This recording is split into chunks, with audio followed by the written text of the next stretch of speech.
Welcome to the Go Big and Go Home show.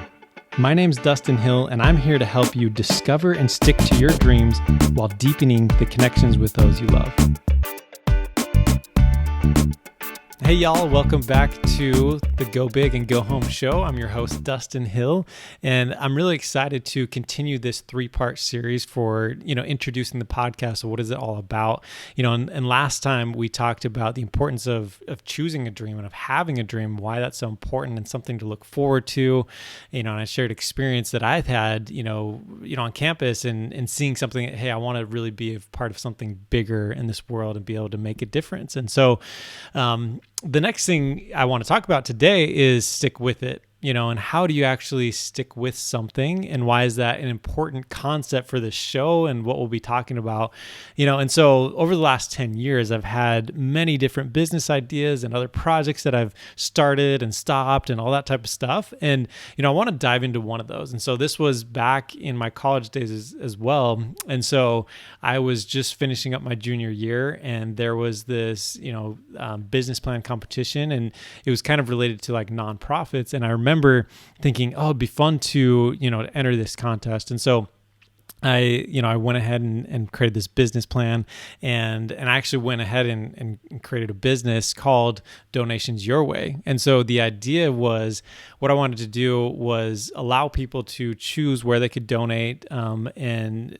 like their money that I would be getting from like their electronics that they were using. So, if they had old phones or printers or computers or whatever that they weren't using anymore, they could donate those to me. I would then go sell those on eBay, and then we would be able to, give 50% of the revenue to whatever charity that they wanted, that they could choose. And so that was called Donations Your Way. And I remember just having all these ideas of how amazing this would be and how it'd be so fun to be able to help others in the world and be able to do that. And it was a great idea. But there was, a couple problems with it. One, I wasn't truly passionate about it. Now, I loved the idea of giving back. Like, that was always big in my mind, and like, yeah, this is great, and I could do that. And I remember calling up a guy from a nonprofit, and that I could help benefit. And he was like, oh, I have this connection, it'd be great. And so I went up and met with him, and he had some ideas on some different things that we could do, and he had some contacts of places that we could get donations. And so I was like, oh, that could be a really good way to do it, to work through that. Because prior to that, what I actually did is I went in my neighborhood and I made these flyers out, and I took them to all the houses and said, hey, I'm going to come pick up your electronics. You can just put them in a box and leave them outside. I'll come and gather those up. And so I did that one weekend, and I went across the entire neighborhood and found, that most of the stuff that people had was worth like hardly anything, and so I had this rude awakening that, I could sell this stuff on eBay, but of everything that I did, most things like worth like $1 or $2 or something. So, the amount of work that it would take for me to actually take this off the ground and to really make a big impact was like, man, this is not really what I want to do. Like, and that's the thing. Again, was I passionate about, selling things on eBay? Like, no, I wasn't necessarily. And I had done some of that before, but like, is that what I really wanted to do? Right. And so you can kind of see how at first I didn't really have defined what my goal was. Like, what is my dream? It was just like, oh, but I want to like help people. And so then, it was obviously a little bit difficult for me to then actually take action and to continue to do that. Now, I did take some action, but then I realized, okay, yeah, maybe this isn't what I want to do. But let's say it was something I really am passionate about that, and that first weekend's just really tough and it's really hard. Well, what I should have done is then just figured out a plan to stick with it, right? I need to continue to push towards that goal. And the reason that I bring this up and the importance of sticking with your goal is that, I've noticed this over the last 10 years is that I've had, again, these different projects, these different ideas of things that I've wanted to do. And many times it ended up being that I didn't necessarily stick with it. And I think the big lacking piece for me was that I didn't find necessarily the passion behind whatever I was working on. And so it was hard for me to continue to get going.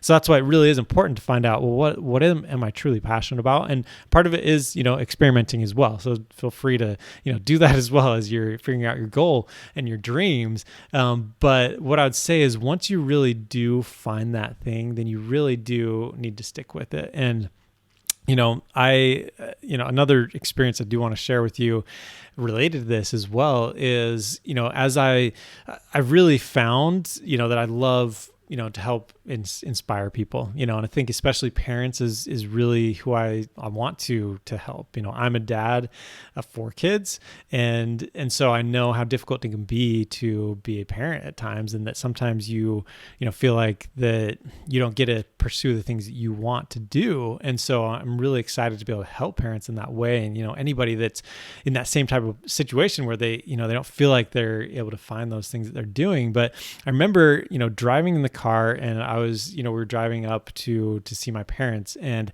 I had put together this 5-day challenge that I was going to put on. And I remember being in the car, sitting next to my wife, Amy, and I remember talking about this challenge coming up. I'm like, yeah, like I'm excited to do it, but I don't know, like maybe I should just like push it back a week or something because I'm not really sure. And, I remember her, saying, like, wait, so are you not going to do it? Or like, no, you have to do this. You gotta stick with this, and you have to do this. And I remember in that moment just feeling kind of deflated, that I felt, oh man, like I messed up. Like, I don't know, like, am I doing the right thing? What am I doing? But I am just so grateful and eternally grateful for her, not only for that moment, but for many other things, but especially in that moment of where she was willing just to say, no, you have to stick with that, and you got to do that. And that, that in that moment, again, it took a little bit of time, but I really realized that, yeah, I do need to stick with it. And it's something that she really helped push me towards, yeah, you got to stick with this. You got to continue to go, even though you're not seeing maybe the results that you want to yet, that you have to continue to do that. And so grateful for that opportunity. And you can see the difference there of something, that I'm really passionate about helping parents. And so it's something that, okay, and then being able to have someone else there as a coach and as a friend to help with that as well. And, I'm really hoping that I can help you with that, to kind of be your coach through this, so that you can come and say, hey, well, I need to stick with this, right? Okay. Yeah, you do, you got to continue to go down that path. And, and again, it's totally fine to have those changes and to have things that come up that you're like, okay, yeah, I'm not totally sure, experimenting, but, make sure that it's really, you're not giving up on those dreams and that you're sticking with it. And so that's, again, another theme for this podcast is sticking with it. And I'm excited to be able to help you in that way as well. And so I look forward to sharing more examples with you on that, so that you can continue to stick with your dreams.